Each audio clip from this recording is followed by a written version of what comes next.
ever feel like, sometimes the rules of a game are kind of rigged. Like no matter what you do, the odds are stacked against you. Well, imagine that feeling, but with something as important as, well, democracy. And that's what we're getting into today. Okay. This whole question of parliamentary seats in India. Interesting. We've got some excerpts from a report, and it really digs deep into this whole debate. Yeah. And it gets complicated. The thing is, India's been trying to figure out, for decades now, how to make sure the seats in the parliament, the Lok Sabha, which is kind of like their version of the House of Representatives. Right. How to make sure those seats actually match up with the population because, things change. Of course, yeah. Populations grow, people move. Exactly. But the report makes this point that just putting it off, it doesn't make it go away. No. In fact, it usually makes things worse. Right? Yeah, there's, trying to fix a crumbling foundation with duct tape might work for a little bit, but...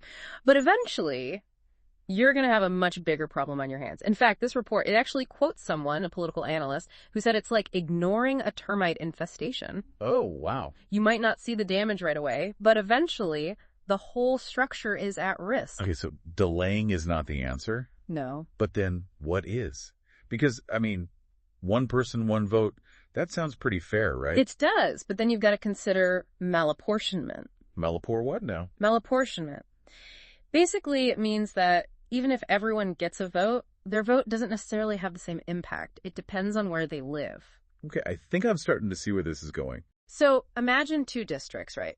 District A, small population. District B, way bigger. Okay, got it. Now, a single vote in that smaller district, District A, it's going to carry more weight than a single vote in District B, just because there are fewer voters overall. It's like each vote in District A is a bigger slice of the pie. Exactly. And the report, they actually give this stark example. You've got a state like Sikkim, beautiful place, but population-wise smaller than some cities. Right. And then you compare that to a state like Uttar Pradesh. That's a population bigger than many countries. That's a huge difference. Talk about an uneven playing field, right? It's like having a game of tug of war where one side has a team of 10 pulling on the rope and the other side has 100. Everyone's putting in effort, but the outcome, well... Yeah, it's a foregone conclusion. This is making me think about gerrymandering, where they redraw the voting district lines to give one group an advantage. Yeah, I see the similarity. Is that what's happening here? It's similar, but there's a really important difference. Okay, what is it? Gerrymandering, that's all about manipulating the boundaries within a state, right? This issue we're talking about, this is about how much power each entire state has on the national level. So it's less about individual districts, more about regions having their fair say. Exactly. It's about making sure that those regions, each with their own unique issues and challenges, can actually get those concerns addressed by the national government. So it's about making sure everyone feels like they have a seat at the table, even if they come from a smaller state. Precisely. And listener, even if, you might be thinking, Indian politics, it feels far away. Yeah. This is something that should matter to you. Because imagine this. What if your state was constantly losing out on funding or resources just because it didn't have the numbers to influence national decisions? That's a good way to put it. That's the potential consequence of having this imbalanced system. And the report, it's good because it lays out the other side of the argument, too. Some people say, look, this is just about encouraging population control. Right. But is it really that straightforward? Well, the report, it argues that that's really simplifying a very complex problem. Are you really going to tell people, have fewer children so your state gets more power? Yeah, that's a tough sell. It's not only impractical, but it starts to bring up all sorts of ethical questions, about individual rights. It's like you're punishing people for something they don't even have full control over. Exactly. Like government policies can influence population growth, economic factors, all those things. Absolutely. It's a much bigger picture. Okay, so then there's the other argument about revenue. Right, the money. States with smaller populations, a lot of times, they're the wealthier ones. Often, yeah. And they're paying more in taxes, contributing more to the national budget. So they're in this situation where they have less representation, and they're basically subsidizing the states who are gaining seats. Right. It does seem kind of unfair when you put it like that. It feels like a double whammy. And the report acknowledges that it's a valid concern, but it also goes a little deeper and says, hold on, it's not quite as simple as rich states versus poor states. You've got to factor in things like migration, historical policies, access to resources. Right. Like, a state might have a huge population, but they might be struggling economically because of things that are totally outside of their control. So it's way more complicated than it seems on the surface. It's like suddenly we're asking, can you even put a price tag on how much a vote is worth? Right, exactly. Like, if one state contributes more financially, does that automatically mean that their vote should count for more? It's a really tough question. It is, and it leads us to what might be the most complicated part of this whole thing. Federalism. Yes, the F word. Right. And this is where things get really interesting. Because India, they've got this system where they're trying to balance the power of the central government with the power of all these different states. It's a delicate balance. Very delicate.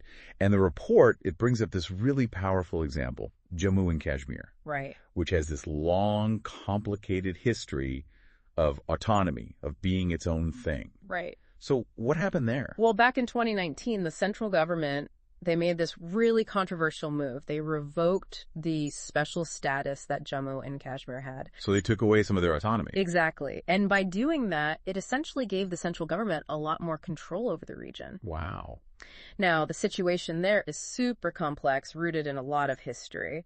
But what it did was it highlighted just how fragile this whole balance of power is in India. How easily it can be disrupted. Exactly. So it's not just about the central government versus the states. It's also about... It's about the power dynamics between the states themselves. Exactly. Imagine you're a state and you feel like your concerns are constantly getting ignored at the national level because you just don't have the numbers in parliament. Yeah. That could lead to some serious resentment, fuel regionalism, and ultimately it could actually weaken the whole idea of a unified India. Right. If some states feel like they're being left out, or worse, left behind. Exactly. It's about making sure everyone feels like they have a stake in the game. We've gone from this simple idea of one person, one vote, to like this incredibly complicated balancing act. States' rights, regional identities. I mean, we're talking about the core of how India functions as a democracy. Listener, are you starting to see how this is about way more than just numbers on a spreadsheet? Absolutely. It really underscores that point, that this isn't just some theoretical debate, right? Sure. We're talking about the reality of how democracy plays out in India. Right. The way people vote, the policies that get enacted, how political parties, how they campaign. All of it. It's all connected to this fundamental question of representation. So how does India actually solve this? Because the report, it lays out a few options, but it's pretty clear there's no easy answer. No, there isn't. I mean, one option, and it's the one they've been exercising for a while, is just to keep kicking the can down the road. Just keep delaying. Keep delaying. But, as we've discussed, the report argues pretty strongly that that just makes the problem worse in the long run. Yeah, it's like you can't outrun a tsunami forever. Exactly. It's going to catch up to you eventually. So what's another option? Well, one idea is to just make the Lok Sabha bigger, add more seats. So instead of taking away slices of the pie, we just bake a bigger pie. That's one way to think about it, yeah. So everyone gets more representation. Well, in theory, that could help to even things out a bit. Okay, so what's the downside? There's got to be a catch. Well, for one thing, if you have a significantly larger legislature, I mean, it could become very difficult to actually get anything done. Right, because now you've got to get hundreds of people to agree on something. Exactly. It could be really hard to reach a consensus to govern effectively. And that's not even mentioning the logistical nightmare. Oh, right, because more politicians equals more salaries, more expenses, more of everything. It's a solution, but it's a messy one. It is. And then there's another idea. What if, instead of basing representation on the total population, we base it on the number of voters? Interesting. So instead of worrying about how many people live in a state, we're focused on how many people are actually voting. Exactly. And the report actually explores this idea in quite a bit of depth. So what do they say? What are the pros and cons? Well, one potential benefit is that it could encourage states to really focus on getting people out to vote. Which, I mean, that's generally seen as a good thing for democracy, right? Absolutely. Higher voter turnout is usually a sign of a healthy democracy. So instead of saying have fewer kids, you're saying get more people to the polls. Precisely. But of course, there are also drawbacks. Okay, like what? Well, you have to consider fairness. Right, because some states might have lower voter turnout for reasons that are beyond their control. Exactly. It could be due to socioeconomic factors. Maybe there are systemic barriers that make it harder for some groups to vote. It seems like that could actually punish the people who are already facing the biggest obstacles. That's the concern.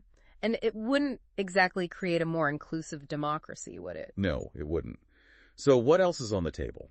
Well, the report also mentions this idea of proportional representation. Okay, remind me how that works again. So with proportional representation, the number of seats a party gets in parliament, it directly reflects the percentage of votes they get nationally. Okay, got it. So, for example, if a party wins, say, 30% of the national vote, they get roughly 30% of the seats. Which, on the surface, that sounds pretty fair. Right? It does. It seems very straightforward. But, like everything else, it's not that simple. So, what are we missing? Well, one potential issue is that it can lead to a very fragmented political landscape. Fragmented. What do you mean by that? Well, you might end up with a situation where you have a lot of smaller parties, all vying for power.